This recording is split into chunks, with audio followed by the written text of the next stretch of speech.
Hello there, everyone. We are back here today with roboute guilliman.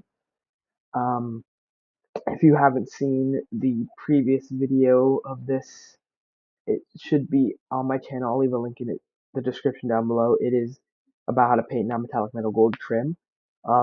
It's perfect for this guy. Roboute guilliman is perfect for your Chaos Space Marines and their characters, like a bad end if you want to do the non-metallic metal on just your characters. But today we're going to be going over just a few more different shapes because before we did, the chest and this arm and the shoulder, I did the shoulder along with you guys. Today we're going to move down to the leg with all these little squiggly trims. So let's actually just grab the right colors and we will get started. So let's stay 80% and let's go down here. So let's start with the easiest area. I'm thinking that's going to be this thing right here. So this area. Let's think. Where's our primary highlight going to be? Sun's coming from the front direction. So let's put a big highlight right along here. Big highlight.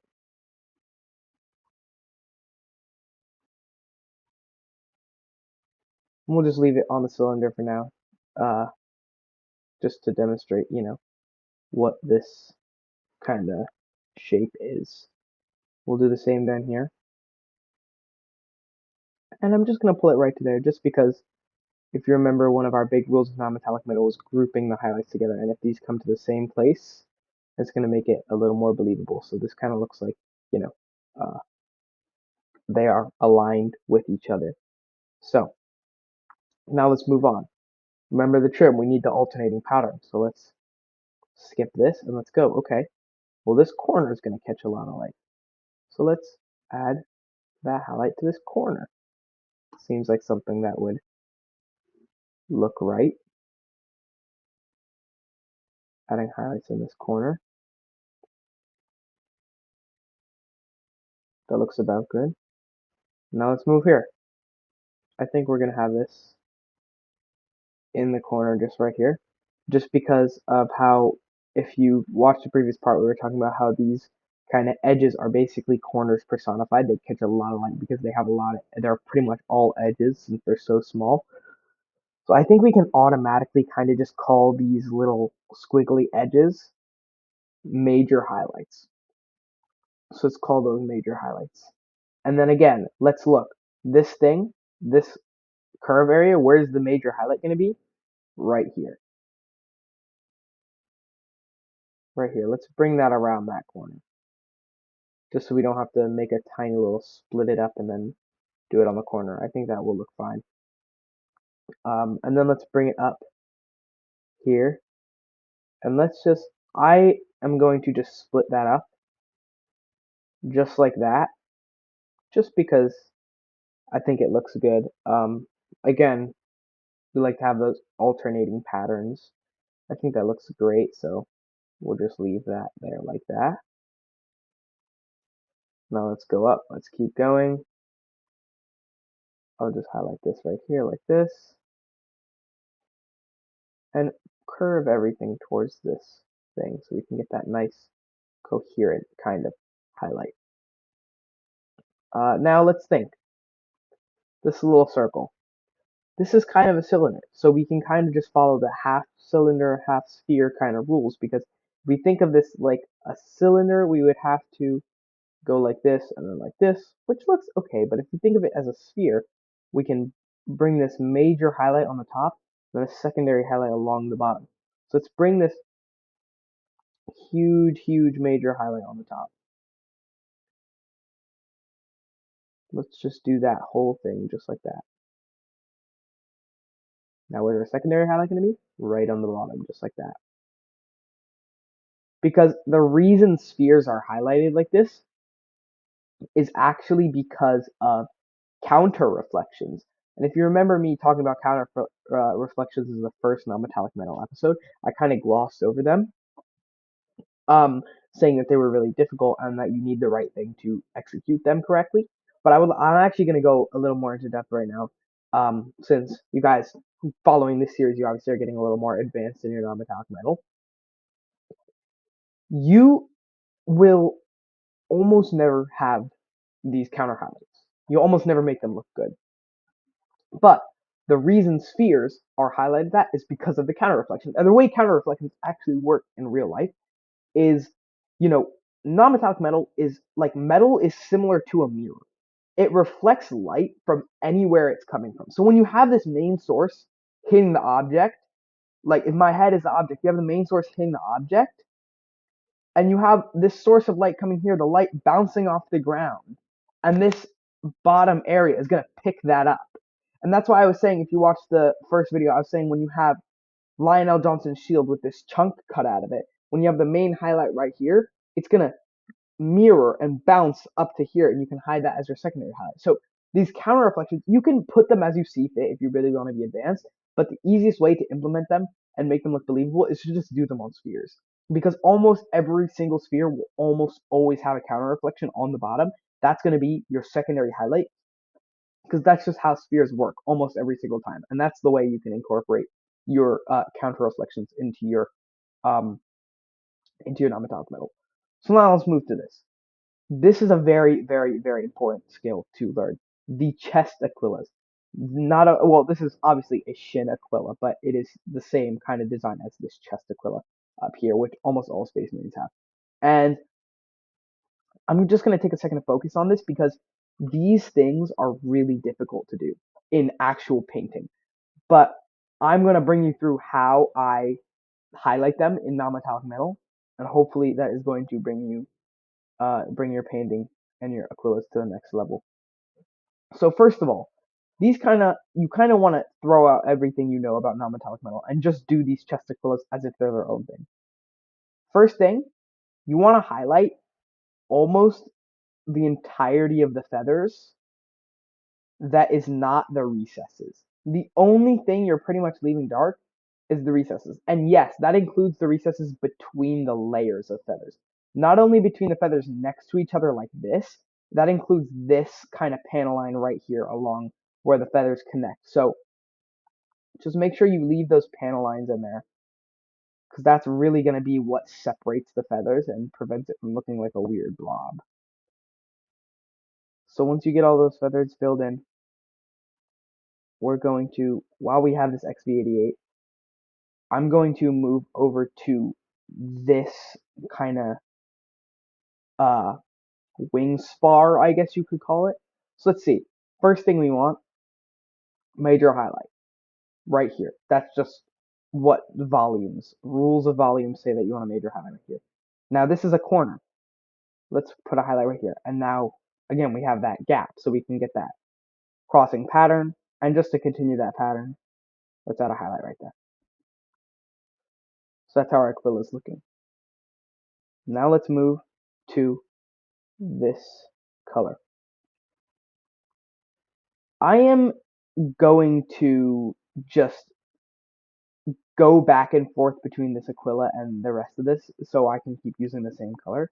But for now, let's just continue on this aquila. Let's go here. Now we just want to add the color just to the outside. Leave a little bit of that XV88 near the base of those little feathers, but don't leave a lot. It should be mostly the next color up, which in this case is going to be that Sahara yellow, or whatever color you choose for your non-metallic metal. Now the thing about this, there should be a line. You can draw a curved line where that color cuts off. So if I draw this curved line, we're going to see everything I paint is going to follow that curved line. So as we can see, we can draw that curved line right there. Okay. Now, again, this is just normal trim. You guys know how to do this. Just add those highlights just like that. This is not This should not be news to anyone. If you have been keeping up with my non-metallic metal series, you should know how to do this. Now let's jump back down to here. These are our major highlights. What are we going to do then? We're just going to go to the next color up.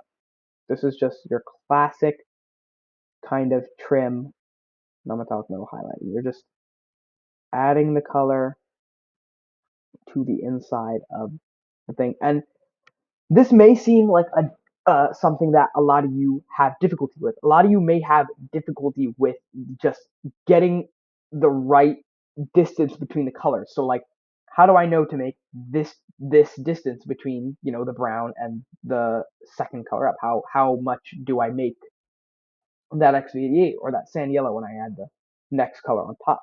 And that is really going to come down to just practice. But it is going to depend on the actual size of the highlight. Because if the highlight is small like this, it's going to be a smaller area than this. Because, you know, if you have this giant area like this, you go boom, boom, boom, boom. But if you have this tiny area, it's like, and you're just doing those tiny little increments until you can get to that final highlight color. So it really just comes down to practice, but there is kind of a method to the madness where the amount each color is showing is going to be less the smaller the highlight is. So again, how far am I going to bring up all these highlights? I think I'll bring them, most of them should be going to ivory, I think. Because, you know, in trim, non-metallic metal trim, you should almost always be bringing everything to ivory as long as it's in the direct sunlight, because there's not really any kind of concept of secondary highlights or like that we focus on in normal non-metallic metal. On trim, it's just kind of just you just want that back and forth pattern that I always talk about when doing trim. If you saw the last episode, you know exactly what I'm talking about. But if you haven't, it's just going to be the the fact that you just want, when you do trim, you just want it to be going from your darkest color to your lightest color to your darkest color to your lightest color as it goes through the trim. So like as you can see here, it's dark light, dark light, dark light, dark light, dark light, dark light. So it's just going back and forth. Even up here, dark light, dark light, dark light, dark light. Here, dark light, dark light, dark light. And um, that's just really just something that's going to happen with all of your trim. But here's something that we're not going to bring all the way to ivory. This is a counter reflection. Counter reflections can be treated as secondary reflections when you highlight, and they should be just highlighted according to the side. They will almost never go to ivory. Your counter reflections and your secondary highlights should almost never ever go to go to your number one ivory color. That is the number one thing that should never ever go all the way bright. So let's move on to our next color, and let's go back to this chest aquila. Let's knock this wing spar out quickly so we can get onto the real meat and potatoes, that is those little feathers. I think that looks fine. Let's go to these feathers. Again, we're just going to those tips, and we're going to leave a little bit of space. Remember to make that curved line make sense. That looks perfect. Now down here,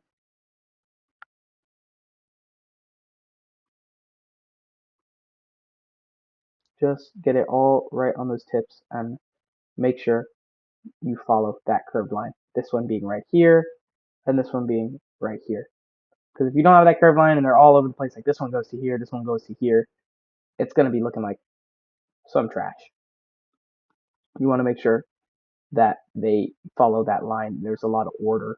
Because non-metallic metal is, you know, a lot of chaos, but when you understand it, it is very, very orderly, and there's a lot of method to it. You know, obviously it still is a very artistic process. You need to take liberties because of this, my number one rule: believability over realism. but there is a lot to be very objective. So here, what I'm going to do is I'm actually going to split up this highlight. So as you can see, we're going light, dark, light, dark, light. But we can kind of skip over this. Since this is kind of a highlight going this direction, and this is a highlight going this direction, we don't want to do this, because then we're going to have such a hard line between these two. I'm just going to split it up. Again, believability over realism, I think it just looks nice. Let's go to here.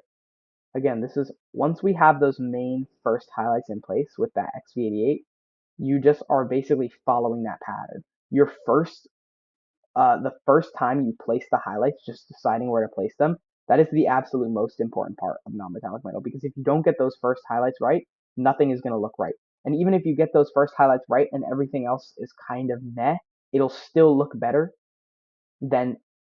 So a bad painter getting the highlights in the correct position is going to look better than a golden demon level painter not getting the highlights right every single time. It will always look better if you get the highlights right. So those first highlights are super, super, super, super, super important. I cannot stress that enough.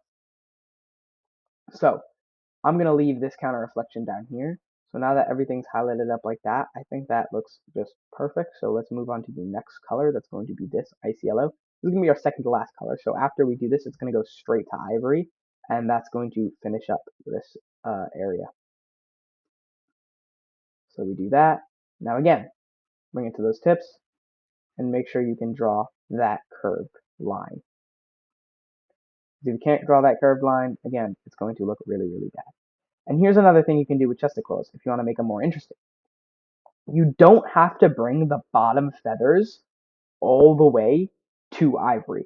So for example, I'm going to bring these top feathers all the way to ivory, of course, but these bottom ones, like maybe these bottom two or just these really small ones right here, I can just leave them there because they're so small, they're not going to be catching, the most light. I'll actually go to ivory just to show you guys this. Let's add that there, and add that there. Obviously, these big ones are going to get that ivory.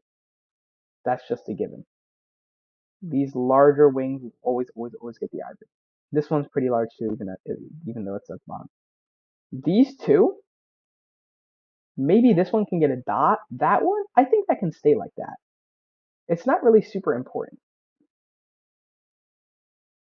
And I know this looks a little odd because this purity seal is going in front of these, so maybe this highlight might be, a little extended past. I'm just looking at it, very objectively, like how it shows it on that picture. But I think you guys can all agree that Tessicola looks absolutely amazing, and it'll only get better once those edge highlights go down on there. So let's grab this color. This is our ice yellow, and let's finish up this rest of this trim.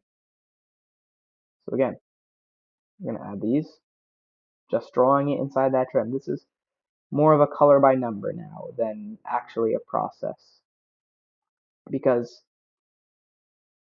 remember how I was saying about that first highlights are most important. So here again, this is going to be another one of those situations that happened up on this shoulder right here. This is curved.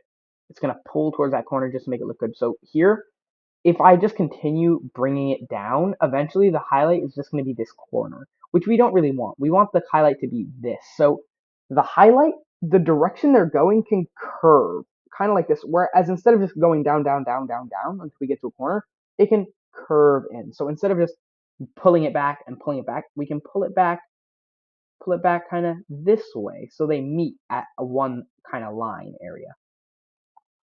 But we will do that when we come to the ivory. For now, our job is to just keep highlighting up this area. And I feel like this is probably a little late to say this, but this is just one style of non-metallic metal. There are hundreds of styles out there from painters who are probably way more talented than me. There are probably people out there who might look at these videos and say, this is absolute garbage. No one should ever listen to this guy for non-metallic metal advice. I hate this non-metallic metal. It doesn't look good. Non-metallic metal is very preference based. There are hundreds of ways to do non-metallic metal. No two people doing non-metallic metal will be the same. Almost every single time, they will have different methods. But that's okay because, art in general, not just miniature painting, art is a very, very subjective thing. I was about to say it's a subjective art because, yes, it is literally art, but it is so, so, so subjective. You can't call someone else's art bad and say yours is objectively better if they're at the same skill level. Obviously, there's things that you can say to disprove, like modern art with just a color on top and a color on bottom. Mine's better than that because it's the Mona Lisa. Yeah, that's kind of a given, but it's just so subjective. There's just so many ways to paint non-metallic metal. This is just one of the ways. This is my way, and if you think it looks good, I advise you to go for it and follow these tutorials. But if you want to come up with your own way, you are absolutely free to do that. Now let's see what I was saying. If we just follow this conventional thing, this is how our highlight's going to be. And I don't want that to be like that. I want to bring it like this. See how I'm curving? It's going straight this way. Now it's going more up and down. So that's how we're going to highlight that part. And I think that looks really like metal. That looks really good. So um, let's grab our ice yellow and let's highlight the edges of this. So let's grab our smallest brush we can and let's edge highlight. We'll start on this aquila. This is going to be really difficult on your actual miniatures, but it's going to make the aquila look so much better because edge highlighting is really just going to pull this together and the panel lines are really going to pull it together. That's pretty much the most important part when you're doing an aquila is the edge highlights and the panel lines. So this is what I like to do. I like to only edge highlight the top of these aquilas because remember how before I was saying, oh, all edges that you see should always be getting an edge highlight. But then I said, the aquilas, you're kind of throwing out your knowledge. You're kind of just um, on an aquila, it's kind of like a different process. I think you should just only edge highlight the top of that aquila. That is what looks good to me. If you really want to edge highlight the bottom, you are free to do so. But for me, I don't really like it. I think that looks fine. Let's move on to the trim. Again, we're not just highlighting the edge of the trim on the outside. We're also going to be edge highlighting the inside edge of this trim to separate the trim from the armor. And in this case, this is, separating the trim from more trim. But in any normal case, this is going to be separating your trim from the armor just so it doesn't, blend in with the rest of the miniature because you really want that trim, this non-metallic metal trim, you spent so long on it, you want it to stand out. Non-metallic metal is one of those things in a miniature paint job that if you know what you're talking about, you will instantly know when you see non-metallic metal. When you see non-metallic metal, it's going to draw your eyes to it. It's going to just call you in. It's going to say, wow, this person knows what they're doing when they see non-metallic metal. It's just going to level up your paint job so much, and you don't want to hide it. When you do non-metallic metal, you want it to show. You want it to be like, oh, look at this. I did a ton of non-metallic metal. I'm really good at painting. And that's what people are going to think. That's what they're going to think. They're going to think, oh, this guy did non-metallic metal. He must be really good at painting. So you really just want to separate that non-metallic metal from the rest of the miniature. Just going to make everything look so, so unique and so good. So after we've done this, I'm going to call that wraps for this video. I wanted to just make this short one, and how long was this? 24 minutes. Not that short, but the point is, uh, you really just want to do those trim and separate that from the armor just to make that non-metallic metal look good. So what did we learn in this episode? We learned how to do an aquila. An aquila in non-metallic metal is really different than anything else that you've learned so far, and it really will stand out on your miniature. Because right here, we all have this trim. This is something that's really standing out to me. When I look at this leg, I see this and I think it's cool, but this is what stands out to me. This right here stands out. So those aquilas, really, they're just gonna level up your painting game so much. And when you do them in non-metallic metal, they just look so good. I encourage you to do almost all your chest aquillas in non-metallic metal. It'll just make them look so good. And you know what? Actually, before we get out of here, I want to do one more tiny thing. And that thing is I want to highlight the top of this little sphere because we can kind of treat this as a different thing. I just think it looks a little bland without it. And I don't think it has to go all the way to ivory since it's such a small thing. But I just want to, let you know that it kind of exists right there. Yeah, that looks a little better. So, uh, that's going to be it from me. That's how to paint non-metallic metal trim part 2 and how to paint non-metallic metal aquillas. I will see you guys next time. Bye.